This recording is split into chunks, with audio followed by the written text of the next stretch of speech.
मुख्यमंत्री पदाचा चेहरा संख्याबळावर ठरणार, चेहऱ्याबाबत आग्रह नको, शरद पवारांचं मोठं विधान. तर तिन्ही पक्ष मिळून निर्णय घेऊ, आदित्य ठाकरेंची सावध भूमिका. स्टेनलेस स्टीलचा वापर केला असता तर शिवरायांचा पुतळा कोसळला नसता, नितीन गडकरींचं विधान.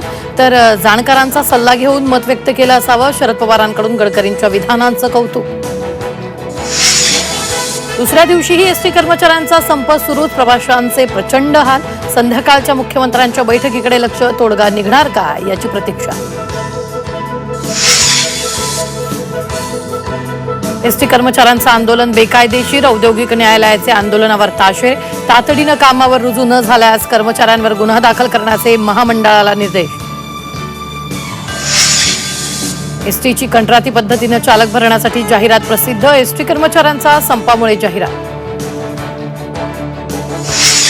माजी गृहमंत्री अनिल देशमुखांवर सीबीआयकडून गुन्हा दाखल, जनतेचा कौल बघून फडणवीसांचं कारस्थान. अशा धमक्या, दबावाला भीक घालत नाही, अनिल देशमुखांची पोस्ट करून टीका.